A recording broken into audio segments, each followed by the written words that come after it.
আজকে দুর্দান্ত একটা রেসিপি কিন্তু সম্পূর্ণ আলাদা, মুগ ডাল পুঁই আর পোস্ত। তার জন্যে মুগ ডালটাকে একটু শুকনো করে ভেজে নেব। এদিকে পুঁই শাকটা কেটে নিয়েছি ভালো করে জল দিয়ে ধুয়ে।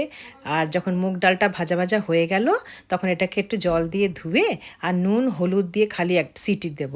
কিন্তু কুকারে কতটা সিটি দিতে আছে, খালি একটা কিংবা দুটো, খুব জোর, ওর থেকে বেশি না, কেন কি ওটা পুরো সেদ্ধ হতে নেই। এদিকে সর্ষের তেলের মধ্যে এদিকে একটু সর্ষের তেলের মধ্যে জিরে তেজপাতা শুকনো লঙ্কা ফোড়ন দিয়ে দিলাম। যখন এই ফোড়নটা হয়ে গেল তো একটা বড় পেঁয়াজকে কেটে রেখেছিলাম এটার মধ্যে দিয়ে একটু ভাজা ভাজা করে নেব। যখন পেঁয়াজটা একটু ভাজা ভাজা হয়ে যাবে তার মধ্যে 1 চামচে রসুন আদা বাটা দিয়ে আর একটু ভালো করে ভাজা ভাজা করব। পেঁয়াজ রসুন আদা বাটা তিনটেকে ভাজা ভাজা করার পরে এর মধ্যে ওই যে ধোয়া পুঁই শাকটা ছিল এটা এর মধ্যে দিয়ে দেবো। এখন এটার মধ্যে কিচ্ছু দেবো না, ভাজা ভাজা করবো যতক্ষণ না পুঁই শাক একটু গলে যাক। তার মধ্যে এবার দিলাম হলুদ নুন আর জিরে গুঁড়ো, বাস, আর কিচ্ছু না। আর একটু ভাজা ভাজা করে পোস্ত বাটা যে হচ্ছে রেডি করে নিলাম। এরপরে এই ভাজা ভাজাটার মধ্যে পোস্ত বাটাটা দিয়ে পুঁই শাকটাকে সাথে পোস্তটাকে ভালো করে ভাজবো।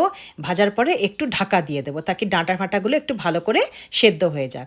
দেখুন এটা কি সুন্দর হয়ে গেছে। আর পোস্ত পেঁয়াজ রসুন আদার পুঁই শাক এই সবগুলো মিলে এত সুন্দর একটা স্মেল আসছে, এটা বানানোর পরে আপনি বুঝবেন। দেখুন এরপরে এর মধ্যে ডালগুলো দিয়ে দেবো। ডালগুলো দেখুন চেয়ে আছে, এটা একটু সেমি কুক হয়ে রয়েছে, হ্যাঁ না? আপনি নিজের ওই জিনিসটা বুঝে করবেন কি আপনার ডালটা কেমন হচ্ছে, কতটা সিটি দিলে। যদি কুকারে আপনি না করতে চান কড়াইতে সেদ্ধ করলে তো আরও ভালো। দেখুন কাঁচাও নেই আবার একটু সেদ্ধও হয়ে গেছে। বাস এগুলোকে ভালো করে করে এটার মধ্যে কুকারটা ধুয়ে একটু জলটা দিয়ে দিলাম। দেখুন কি সুন্দর মাখা মাখা হয়ে গেছে। এই ডালটা বেশি জল না দিয়ে এমনি শুকনো মাখা মাখা করে খেতেই খুব ভালো লাগবে।